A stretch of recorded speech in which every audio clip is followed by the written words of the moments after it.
This video is based on author's imagination. This video is just for entertainment purpose. It doesn't mean to hurt anyone's feeling. All the characters used in the story are completely fictional. It doesn't relate with Ida's personal life. So don't take it seriously. Now sit back and enjoy the video series. Well, it's our king Jungkook's FF. Remember, all the characters, incidents used in this are completely fictional. So don't take it to your kidneys and heart. And have a good time. Jimin, where is the scar on your cheek, Jungkook? Jungkook froze, his body stiffening as he heard Jimin's question. His mind raced, and for a moment his thoughts scattered in every direction. He instinctively raised his hand to his cheek, brushing the spot where the scar used to be. It was gone, completely healed. Jungkook, what are you talking about, Hung?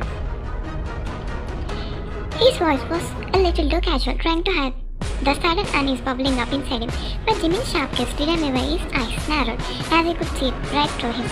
Jimmy, you know what exactly I'm talking about. The scar on your cheek, Jungkook. The one when you got from in childbirth. Where did it go? Jungkook, it's nothing, Hung. Maybe it's just healed better than I thought. He forced a smile, but it didn't reach his eyes. Jimin didn't seem convinced. Jimin, don't lie to me, Jungkook. The scar wasn't something you could just forget about it. You have been acting weird ever since everything went down. His voice was sharp now, almost accusing, as he suspected something bigger. It was plague. Jungkook, Hung is way, I don't know. Maybe just the stress. Maybe I'm overthinking things. He shook his head, trying to brush off Jimin's suspicions, but Jimin wasn't having it. Jimin, overthinking? You just don't forget a scar like that, and you have been acting different ever since Mira's accident. He paused, his eyes darkening, as if something deeper was in his mind. Jimin, tell me, Jungkook, why aren't you telling me? Jungkook clenched his fist, feeling the weight of his secrets pressing down. He wanted to tell Jimin everything, wanted to share the burden of what happened, but the fear of losing control of revealing too much has kept him silent.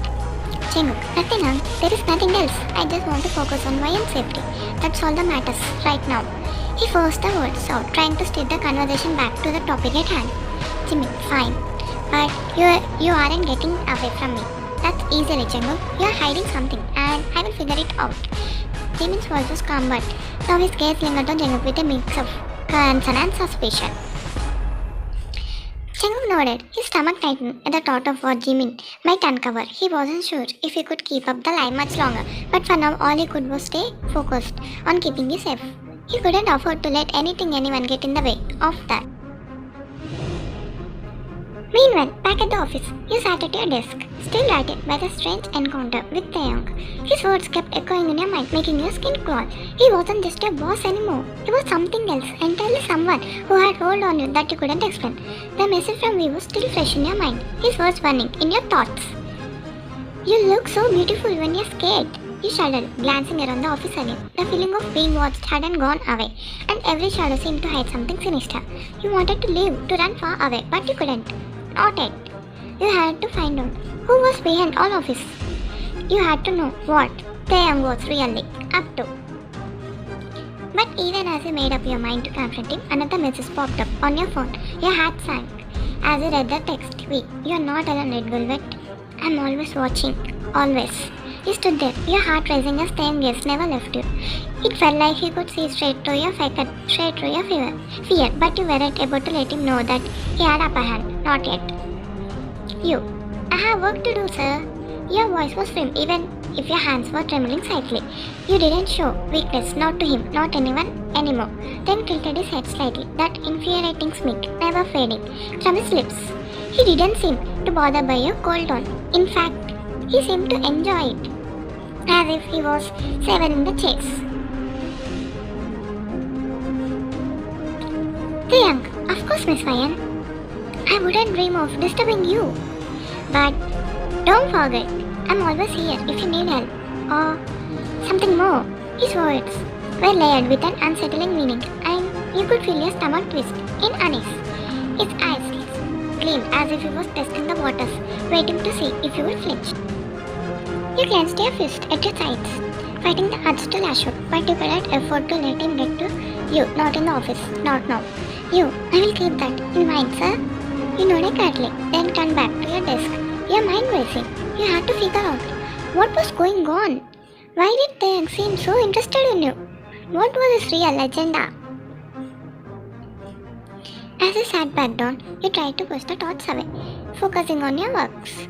But the weight of Taeyang's words lingered, as did the era, feeling that you were being watched. You could almost feel his presence hovering behind you, though you knew he already left the room. Suddenly your phone buzzed again.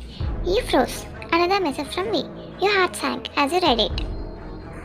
V, you are doing so well, Red Velvet.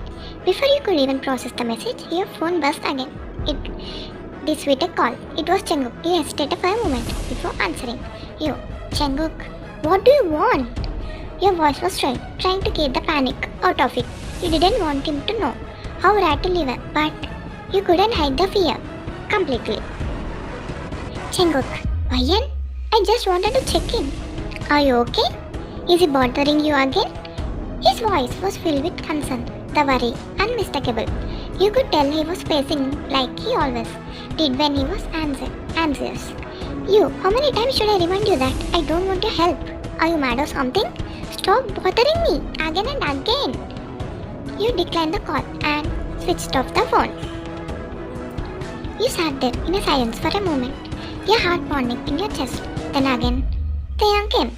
Taeyang, Miss Ryan, I thought you might want to discuss the file I gave you earlier. We could go over it together if you aren't busy. His tone was casual, but there was an edge to it. He was watching you again as if you knew something you didn't. You clenched your fist, trying to remain calm, but the fear and frustration were bubbling up inside you. What did he want from you, and why he was so insistent on being close to you? Then stepped closer to you. His presence felt overwhelming, like a shadow that stretched over you, and you couldn't escape it. You stood there, your body tense, as you tried to maintain your composure. Every fiber of your being screamed to get away, but you couldn't show fear. Not to him.